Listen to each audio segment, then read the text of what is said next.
Apologies for the camera angles at the start of this, but I think I was watching the Twitter feed stream. About gender and our relationship to gender, but one as an individual doesn't define the whole relationship to feminism. And I have made decisions that I would say, in retrospect, I look back on and I would criticise and I would say that was not a good feminist decision, but it was the one I made in the context in which I was. And I think the danger. Well, there are times when I would say, very small personal one, but there are times when I've laughed along with jokes at the expense of other women because it was to my advantage in that social situation to be on the side laughing rather than the side laughed at. And I think I'm a feminist and I've done unfeminist things, and being able to criticise those acts is really, really important. And being able to say to other people, the things you do may not be in every regard perfect, and they are up for discussion. And what we're trying to do is develop, as feminists, is make a culture that is feminist. They're going on holidays that are all paid for. They go on holidays as guests of these bloody family-friendly hotels. They write it seems that what they're actually doing is commodifying family life, which to me is more terrifying, frankly, than that old-fashioned sort of idealisation. Really interesting. Do either of you, do you two accept kind of PR-sponsored things on your blog? Talk us through that. I read a review once, because when I started off blogging, someone said, would you be interested in free stuff? And I thought it was for e-cover cleaning products. And I thought, oh, if I get some cleaning products here, that at least forced me to clean the house a bit, because I still have to do it for the review. But actually, by the time I got I'd been blogging for a while, and I'd got into more blogging on feminist issues, and I did feel quite embarrassed about blogging about it, because I suddenly thought this isn't really what I want to do. And I don't think it's what all mummy blogs do. I think there's quite a wide range of things that, I think there's quite a lot of feminist mummy blogs, and there's quite a lot of activists, I think you could call them mummy blogs, a lot of ones that do focus on issues to do with, they can be specific to motherhood, such as children with special needs, or premature babies, or care in pregnancy, or postnatal depression, and actually that's really effective and really powerful.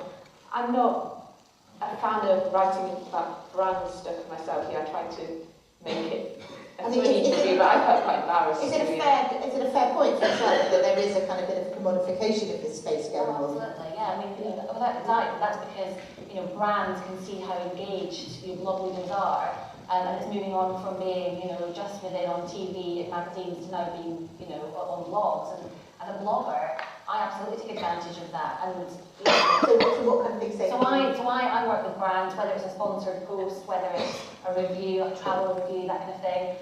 But because I've got a magazine background, my number one priority in that situation is what is the content that I am creating for my readers. And that's always, it's not about me getting something off my chest when I'm writing a blog post, or it's always about what is the reader getting from this. And so if a brand approaches me and says, can you do some cleaning products, or can you write about this? I can't see any value in my reader, then I will not. That's what I mean, but I will. Driving me. It's not making sense. I thought the whole point about blogging.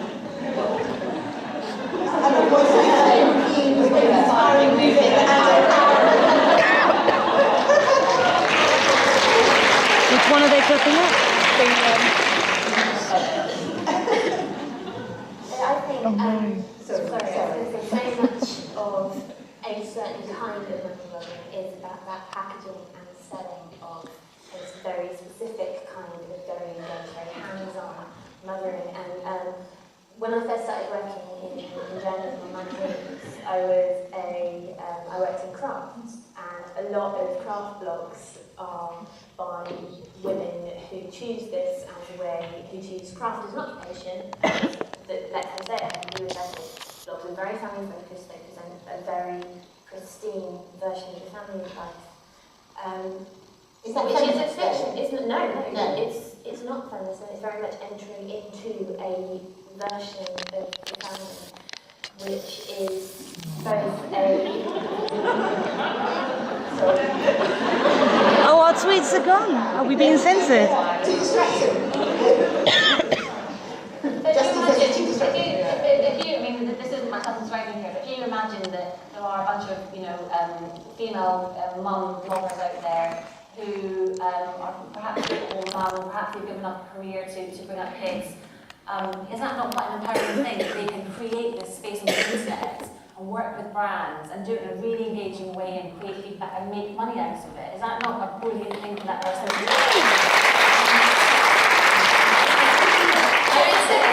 Just to clarify what we're talking about here, the motion is, can you be a mummy blogger and a feminist? So I think here what we're not talking about is the kind of commodification of that space, which is definitely happening. And I think that whether you think that's a good or a bad thing is probably a bit separate from the feminist question. So I think we should kind of move on. I think that modification is a feminist issue, though. Yeah, no, I think this thing about trying to create a free space, because the whole thing about Feminist Times was exactly trying to do that, which is a PR free space. As a result, we haven't got enough money to pay our childcare. Why is modification? I think it matters that we package and we resell and we retail a familiar and old and harmful in many ways version of feminism. I think if the stories we tell are ones where women are the only carers and where we shoulder all these responsibilities and where you don't challenge that, because to challenge it would be to interrupt this pristine surface of mother blogging that you want to present. I think that is the damaging potential, or the anti-feminist side of mummy blogging. The pro-feminist side of mummy blogging is that domesticity has historically been so atomised, so isolating, something that is not treated as political, it's treated as absolutely separate from the political. And mothers who blog, people who write about domestic experiences and the pains and the frustrations and the various triumphs of caring are helping to create a world in which those female responsibilities are taken seriously. They are. I mean, I was here for the earlier session on bloggers agitating for social change. Many of the people in that audience were people who started blogging because they were inspired by personal experiences as a mother. You could legitimately call them mummy bloggers of one sort or another. And these are voices that would not be heard. They would not be able to connect with other voices of the same kind. And I think that is the feminist side of mummy blogging. I think that's entirely crucial, and I think the whole essence of Mumsnet is it has opened up and given a very strong political, powerful voice to the kind of mother community, hasn't it? If you think how the politicians tremble when they get asked about their favourite biscuits or more serious things about politics. I mean, I think it's definitely the case that because of mummy blogs, or certainly because of Mumsnet, there's a much stronger voice for women in those kind of roles in the political sphere. I think that's something for which you should all congratulate yourselves.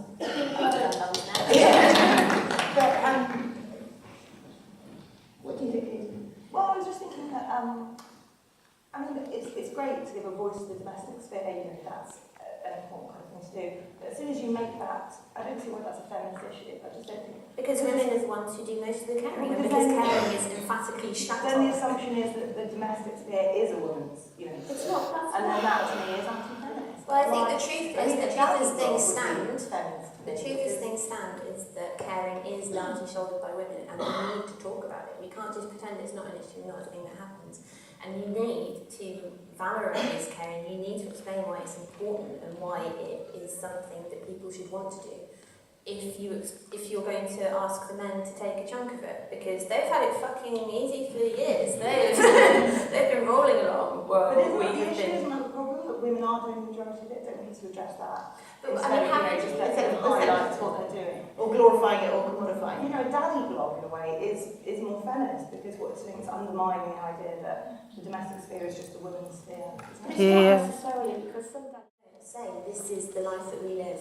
If we continue to let domesticity to be the kind of secret of mothers, while women carry on playing the angel at the heart in the office, that is not good enough. That is simply being complicit with things as they say. But doesn't mummy blogging kind of reinforce that? Well, again, it depends on what you mean by mummy blogging. I mean, if you mean the kind that... I feel really persuaded by what those two have said.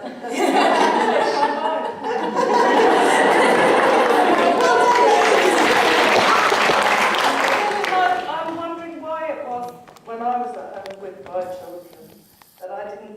like doing that, but I didn't, that thing of the sort of impulse to share about the burdens and joys of my experiences at the time. I remember feeling so lonely in lots of Yeah, regards after I had my first child. honestly, Massively. totally. And it was, Yeah. I had my first kid in 2002, and I was not prepared for the way that it would change my life. It was like, and you know, I have a wonderful husband, I have a wonderful family, enormous amounts of support. The nature of maternity leave is that the responsibility falls on me as a mother, and in lots of ways it was like a door had kind of just fallen shut on me, and my life became like, how do I get from bottle to bottle, and breastfeed to breastfeed, and from nappy to nappy, and all the things What that... it was is that all during that time I was trying to hold on to my ability to think about something else. So I was thinking that I couldn't just talk about the bottles and the frustration, and that I had to wait until my brain was sufficiently in gear, which then took months and months, right? I didn't do anything. I was depressed, and I think if I had had a mummy blog, I would have been possibly less than this. It's a let's say this up to all of you out there. I'm sure you've got some questions from your very engaging tweets going on. Lady, please down the front here.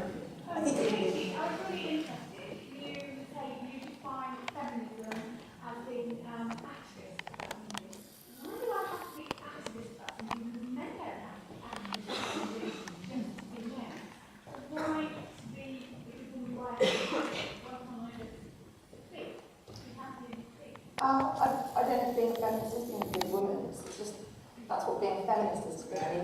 So feminism is about gender equality, and a feminist would be someone who pushes that forward. Maybe there's a fetishization that goes on with the label feminist. Why even want to be a feminist? But that is what to me it would be.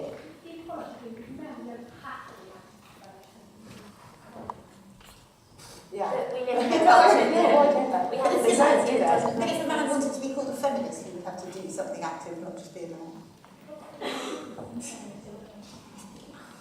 No, sorry, lady at the back. Oh no, is that you, Helen? Yes. We've got a student in the audience, it's Helen Lewis. I didn't realise it was Helen.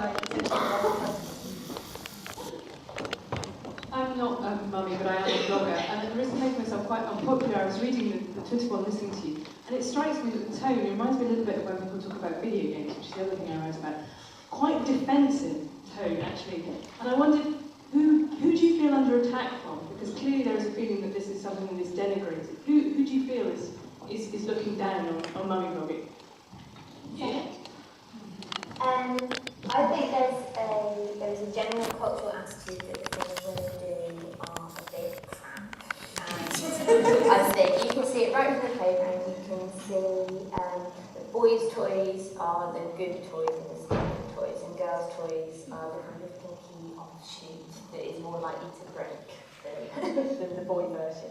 And it's the same with blogging, this feeling that the male version is the nice, robust standard, and the explicitly feminine form of mummy blogging is the kind of rinky-dink, not very good version. And I think it is a feminist issue. You stand up and say it's not crap just because it's by women and forward. But I think that's a slightly kind of masochistic view of your own kind of craft or what you're doing, because actually I think the mummy bloggers as a kind of blog are much more powerful than any kind of group of male bloggers I can imagine. Kind of internalising a view of kind of women's stuff being crap, which I think is probably what we're all trying to say. Well, I'm not saying that, and so it's not stupid, but the attitude is. I think you can find it very easily. I mean, there are a lot of sneering articles about the Mumsnet feminists, and there are a lot of people who will, who can very easily rattle off a few hundred words being snarky about No, I'm not denying that, but I just think that maybe there needs to be a bit of self-empowerment around this. What do you think? I was just thinking about